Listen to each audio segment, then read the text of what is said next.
Hi guys, in this lecture I am going to solve a problem. This problem is very simple compared to the previous problems. Here I will read out the question of the problem. An epicyclic gear train shown in the figure. So here they have given the epicyclic gear train. The number of teeth on wheel A. Wheel means gear. Wheel means gear.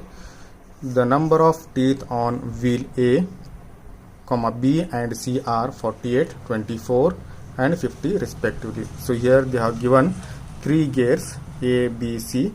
So the number of teeth of gear A is 48, B is 24 and C is 50. If the arm rotates at 400 rpm clockwise, so this is the arm, okay. If this arm rotates with a speed of 400 rpm in clockwise, then find the speed of wheel C when A is fixed. So here we have to find out the speed of wheel C, that is NC. We need to find out NC when A is fixed. When A is fixed means when the speed of wheel A is 0, then we need to find out the speed of wheel C. Okay, so this is the given question. So first I will write down the given data here. Given first I will write the number of teeth on different wheels. So here for that I will read out the question once again here. An epicyclic gear train shown in the figure. The number of teeth on wheel A, B and C are 48, 24 and 50. So TA is 48, TB is 24 and TC is 50. So that I will write here. Given TA is 48, TB is 24, TC is 50. Next, if the arm rotates at 400 rpm clockwise. So here they have given the speed of arm, that is 400 rpm in clockwise. So n arm is equal to minus 400 rpm. So here speed of arm is written as, this is speed of arm, that is n arm is equal to minus 400 rpm. Why it is minus means since it is rotating in clockwise. They have mentioned in the question that arm is rotating in clockwise. Next, find the speed of wheel C when A is fixed. Here we need to find out the speed of wheel C when A is fixed. When A is fixed means NA is equal to 0. When NA is equal to 0, speed of, what will be the speed of wheel C? Means gear C. NA is equal to 0. This is given. We need to find out the speed of wheel C. Okay. So again, to find out the speed of wheel C, again we have to go for the tabular column. So this is the tabular column. Serial number, condition of motion, revolution of elements. Okay. So in the revolution of elements, you have to write all the elements, all the parts present in the gear train. So let us see which are the parts in the gear train. यहाँ पे कितने elements है या कितने parts है वो देखेंगे. Gear A 1, gear B 2, gear C 3 and this arm 4. So there are 4 elements are there in the gear train. So 4 sub columns you have to make in the revolution of elements. यहाँ पे revolution of elements में चार सब columns बनाना है आपको. Okay, 4 sub columns, 1, 2, 3, 4. So always in the first sub column in the revolution of elements you have to write the arm. हमेशा पहले सब कॉलम में आर्म लिखना है. Okay, arm, this is N arm. This column represent the speed of arm. Next, यहाँ पे आपको ये देखना पड़ेगा कि इस गियर ट्रेन में कोई इंटरनल गियर है क्या, देखना है. यहाँ पे आप देख सकते हैं ये इंटरनल गियर में कोई ये गियर ट्रेन में कौन सा भी गियर इंटरनल गियर नहीं है. आप ये गियर ट्रेन में आप देख सकते हैं कौन सा भी गियर इंटरनल गियर नहीं है. सभी गियर एक्सटर्नल है. सभी गियर्स एक्सटर्नल मेश हो रहे हैं.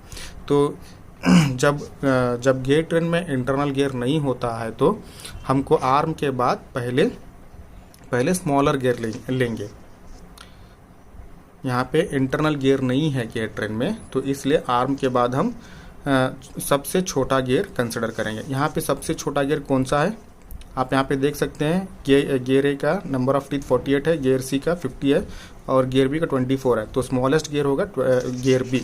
तो आर्म के बाद स्मॉलेस्ट गियर बी लिखेंगे बिकॉज इस गियर ट्रेन में इंटरनल गियर नहीं है। आर्म के बाद गियर बी, व्हील बी। यहाँ पे गियर्स को व्हील करके लिए इसलिए यहाँ पे व्हील बी करके लिखे हैं।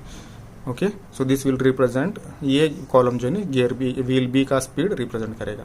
नेक्स्ट, अभी यहाँ पे एक बार आप व्हील बी लिखने के बाद अभी आपको सीक्वेंस में लिखते जाना है नेक्स्ट कॉलम्स में। अभी आपको ये देखना पड़ेगा कि व्हील बी किसके साथ मैच हो रहा है, उसको नेक्स्ट कॉलम में लिखना है। यहाँ पे देखेंगे व्हील बी मतलब गियर बी किसके साथ मैच हो रहा है। यहाँ पे आप देख सकते हैं गियर बी ए के साथ भी मैच हो रहा है, सी के साथ भी मैच हो रहा है। तो इसलिए यहाँ पे कॉलम में यहाँ पे कॉलम में यहाँ पे व्हील बी के बाद इस कॉलम में आप व्हील ए भी ले सकते हैं या सी भी ले सकते हैं, क्योंकि बी दोनों के साथ मैच हो रहा है। यहाँ पे आप देख सकते हैं, यहाँ पे आप देख सकते हैं बी जो है ना ए के साथ भी मैच हो रहा है, सी के साथ भी मैच हो रहा है। तो इसलिए बी के बाद कॉलम में व्हील बी लिखने के बाद आप व्हील ए भी लिख सकते हैं, सी भी लिख सकते हैं। तो अभी यहाँ पे मैं क्या किया हूँ, व्हील बी के बाद सी करके लिखा हूँ। यहाँ पे आप ए करके भी लिख सकते हैं, क्योंकि बी ए के साथ भी मैच हो रहा है, सी के साथ भी मैच हो रहा है। ओके, यहाँ पे मैं व्हील सी करके लिखा।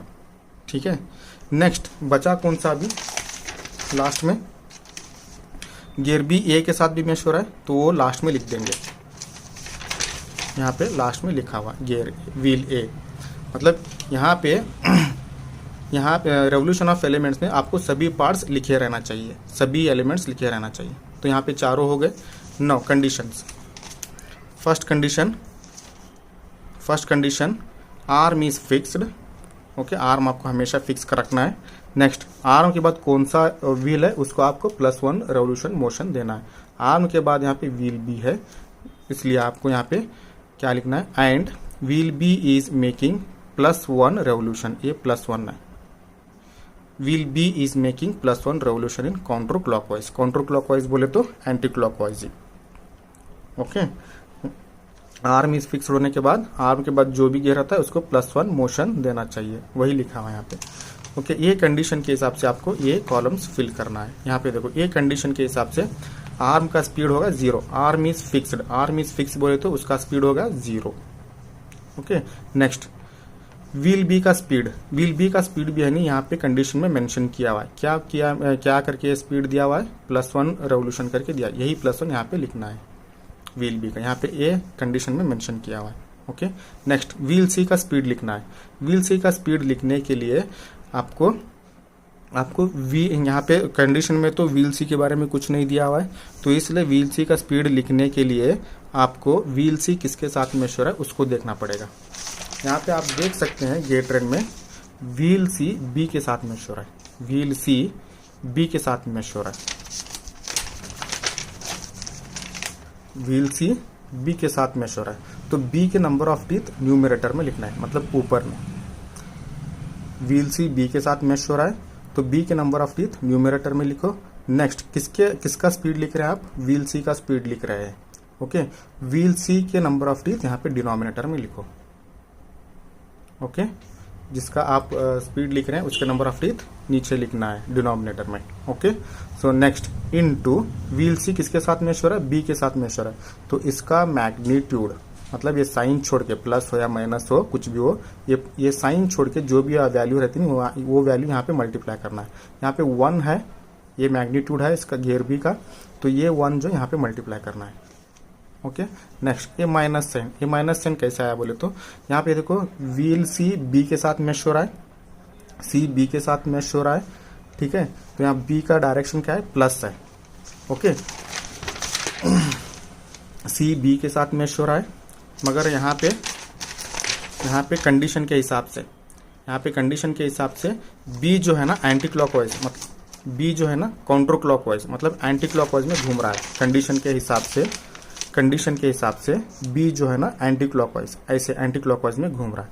तो यहाँ पे आप देख सकते हैं बी और सी एक्सटर्नल मैश हो रहा है, बी और सी एक्सटर्नल गियर्स है, मतलब दोनों एक्सटर्नल मैशिंग हो रहे हैं। ठीक है। जब दो गियर्स एक्सटर्नल हैं या दो गियर्स एक्सटर्नली मेश हो रहे हैं तो दोनों का डायरेक्शन अपोजिट रहेगा। जब दो एक्सटर्नल गियर्स मेश हो रहे हैं तो दोनों का डायरेक्शन अपोजिट होगा। यहाँ पे हम कंडीशन के हिसाब से गियर बी का जो डायरेक्शन है ना एंटी क्लॉकवाइज लें तो इसका डायरेक्शन होगा क्लॉकवाइज। तो क्लॉकवाइज का साइन क्या होगा, माइनस।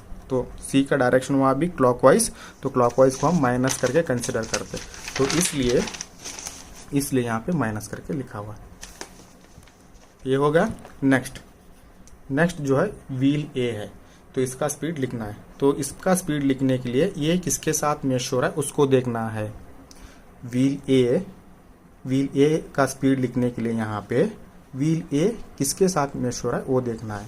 यहाँ पे डायग्राम देखेंगे हम, गियर ए किसके साथ मैच हो रहा है। यहाँ पे आप देख सकते हैं व्हील ए बी के साथ ही मैच हो रहा है। Wheel A is matching with gear B. Okay, wheel A है ना व्हील बी के साथ मैच हो रहा है। ओके, तो इसके नंबर ऑफ टीथ न्यूमरेटर में लिखना है ऊपर। व्हील ए जो है ना बी के साथ मैच हो रहा है तो इसके नंबर ऑफ टीथ ऊपर के साइड में लिखना है न्यूमरेटर। आप आप यहाँ पे व्हील ए का स्पीड लिख रहे हैं तो इसके नंबर ऑफ टीथ डिनोमिनेटर में लिखना है। आप व्हील ए का स्पीड लिख रहे हैं तो इसके नंबर ऑफ टीथ डिनोमिनेटर में लिखना है। ओके, इनटू व्हील ए किसके साथ मैच हो रहा है, बी के साथ मैच हो रहा है तो इसका मैग्नीट्यूड ये साइन छोड़ के ये जो मैग्नीट्यूड है यहाँ पे मल्टीप्लाई करना है। व्हील ए बी के साथ मैच हो रहा है इसलिए इसका मैग्नीट्यूड है ना यहाँ पे मल्टीप्लाई करें इनटू 1। ओके, यहाँ पे साइन देखो माइनस है। यहाँ पे ये माइनस साइन कैसा है बोले तो यहाँ पे देखो ये कंडीशन के हिसाब से व्हील बी जो है ना काउंटर क्लॉकवाइज में रोटेट हो रहा है। व्हील बी काउंटर क्लॉकवाइज में रोटेट हो रहा है और यहाँ पे व्हील बी और व्हील ए मैश हो रहा है। कैसे मैश हो रहा है देखेंगे। व्हील बी और व्हील ए मैश हो रहे हैं। यहाँ पे कंडीशन के हिसाब से व्हील बी का डायरेक्शन होगा एंटी क्लॉकवाइज मतलब काउंटर क्लॉकवाइज। यहाँ पे आप देख सकते हैं गियर ए और गियर बी दोनों एक्सटर्नल गियर्स हैं। जब दो एक्सटर्नल गियर्स मैश हो रहे हैं तो दोनों का डायरेक्शन अपोजिट हो जाएगा। यहाँ पे हम ऑलरेडी कंडीशन के हिसाब से गियर बी का डायरेक्शन एंटी क्लॉकवाइज लिए, तो ये गियर बी एंटी क्लॉकवाइज में घूम रहा है तो गियर ए क्लॉकवाइज में घूमेगा। दोनों ए और बी एक्सटर्नली मैच हो रहे हैं। ओके, ऑलरेडी कंडीशन के हिसाब से गियर बी का डायरेक्शन हुआ एंटी क्लॉकवाइज। ओके, ये एंटी क्लॉकवाइज होगा तो इसका डायरेक्शन क्लॉकवाइज होगा और क्लॉकवाइज का हम साइन नेगेटिव लेते हैं तो इसलिए ये क्लॉकवाइज में घूम रहा है अभी। ये इसके कंडीशन के हिसाब से ए का डायरेक्शन होगा क्लॉकवाइज बोले तो माइनस लेना चाहिए तो ये माइनस जो है ना यहाँ पे आपको लिखना पड़ेगा माइनस। तो ये होगा फर्स्ट कंडीशन। आप फर्स्ट कंडीशन लिख गए तो बाकी के कंडीशन आप आराम से लिख सकते हैं। कंडीशन नंबर 2, यहाँ पे जो +1 है यहाँ पे इसको +x से रिप्लेस कर दो बस। Arm is fixed as it is and wheel B is makes +x revolution in counter clockwise. यही सेम कंडीशन है, सिर्फ आपको यहाँ पे 1 के प्लेस में x लिखना है। यहाँ पे भी है नहीं, जहाँ पे 1 करके लिखे आप वहाँ पे x करके रिप्लेस करके यहाँ पे लिख दो। जहाँ पे यहाँ 1 है वो वहाँ पे x करके रिप्लेस करके यहाँ पे लिख दो। 0 है 0 +1 है यहाँ पे, आपको यहाँ पे +x लिखना पड़ेगा। यहाँ पे देखो -TB/TC × 1 है, यहाँ पे -TB/TC × x। यहाँ पे -TB/TC × 1 है, यहाँ पे देखो -TB/TC, ये 1 के बदले में x। -TB/TC यहाँ है, यहाँ पे भी देखो -TB/TC यहाँ पे, 1 यहाँ पे और ये x यहाँ पे। नेक्स्ट -TB/TA, यहाँ पे भी -TB/TA है। ओके, 1 यहाँ पे, 1 के बदले में x यहाँ पे, ये होगा। Next third condition, add +y motion to all elements. आपको +y सभी में ऐड करना है। ओके, नेक्स्ट टोटल मोशन कैसे लिखते हैं आप, this second row plus third row, इसको ऐड करके यहाँ पे लिखना है। 0 + y, ये जो कॉलम है नी स्पीड ऑफ आर्म को रिप्रेजेंट करेगा इसलिए यह arm next this plus this X plus Y, ये जो कॉलम है ना विल बी का स्पीड रिप्रेजेंट करेगा, तो इसलिए यानी B. Next this plus this, यहाँ पे क्लियरली नहीं लिखा हुआ है, यहाँ पे और एक बार लिखता हूँ मैं, यानी सी, ये कॉलम जो है नी स्पीड ऑफ सी का रिप्रेजेंट करेगा। माइनस एक्स, ये वाला लिख रहा हूँ अभी मैं, minus X T B by T C into sorry plus Y, ये होगा एन सी का। ये वाला जो है ना यहाँ पे मैं लिखा हूँ clearly, minus X T B by T C plus Y. Okay, next this plus this, यहाँ पे लिखा हुआ है, ये कॉलम जो है ना स्पीड ऑफ एन ए का रिप्रेजेंट करेगा। ये जो टर्म यहाँ पे लिखा हुआ है प्लस वाई, यहाँ पे प्लस वाई, यानी सी का यहाँ पे लिखा हुआ है, ये वाला यहाँ पे मैं क्लियरली लिखा हूँ। ओके, नेक्स्ट हमको speed of wheel C find करना है। ओके, तो यहाँ पे अब क्या करेंगे, ये इक्वेशंस यूज करेंगे। ओके, और गिवन के इक्वेशंस भी यूज करेंगे। ये इक्वेशंस और टैबुलर कॉलम के इक्वेशंस को कंपेयर करके स्पीड ऑफ व्हील सी को फाइंड करेंगे। Given that N arm is equal to -400 RPM. यहाँ पे गिवन में क्या दिया हुआ है, यहाँ पे देखो गिवन में speed of arm is equal to -400 RPM, वही यहाँ पे लिया हूँ, N arm is equal to -400 RPM. From table बोले तो ये tabular column, N arm is equal to plus Y, N arm is equal to plus Y, ये minus नहीं है प्लस है, ये N arm is equal to plus Y, ये वाला यहाँ पे लिखा हूँ। यहाँ पे आप देख, इसको मैं इक्वेशन 1 करके लिया, इसको इक्वेशन 2 करके लिया हूँ। दोनों में देखो लेफ्ट हैंड साइड सेम है, तो इसको मैं ये दोनों को इक्वल कर सकता हूँ। ठीक है, फ्रॉम इक्वेशंस 1 एंड 2। ओके, अब इसको इक्वल किया तो y इज इक्वल टू -400 हो गया। ओके, ये y का वैल्यू मिल गया आपको। Next given that na is equal to 0, given में क्या दिया हुआ है, na इज इक्वल टू 0 है, बट यहाँ पे देखो from tabular column, from table na is equal to ये वाला equation, from table na is equal to ये वाला इक्वेशन यहाँ पे लिखा हुआ है। ओके, यहाँ पे देखो इसको इक्वेशन 3 करके लिया हूँ, इसको इक्वेशन नंबर 4 करके लिया हूँ।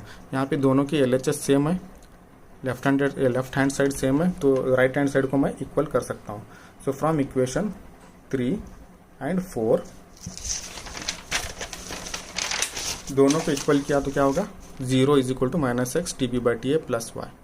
ओके, आपको प्लस वाई का वाई का वैल्यू आपको मालूम है, उसको यहाँ पे सब्स्टिट्यूट करो। टी बी का वैल्यू भी आप गिवन में है, टी ए का वैल्यू भी गिवन में है, उसको सब सब्स्टिट्यूट करो। 0 एज इट इज, एक्स का वैल्यू मालूम है, एक्स एज इट इज लिखो। T B is equal to 24, ये तो गिवन में है, नंबर ऑफ टीथ। यहाँ पे देखो T A T B T C का वैल्यू दिया है। ओके, तो टी बी का वैल्यू 24 है, टी बी का वैल्यू 24 है, उसको यहाँ पे सब्स्टिट्यूट करो। टी ए का वैल्यू 48 है, उसको यहाँ पे सब्स्टिट्यूट करो। Plus but y is equal to -400 है, तो इसलिए यहाँ पे मैं ब्रैकेट में -400 करके लिया हूँ। Okay, 0 is equal to -x as it is. Okay, 24/48 कितना होता, 0.5 होगा। प्लस इंटू माइनस -400, ये 400 इधर लिखना है। ओके, जब आप सिंप्लीफाई करते हैं तो अभी देखो 400 को ए साइड लिया मैं, तो 0 + 400 हो गया, is equal to -0.5x, so x is equal to -800 होगा।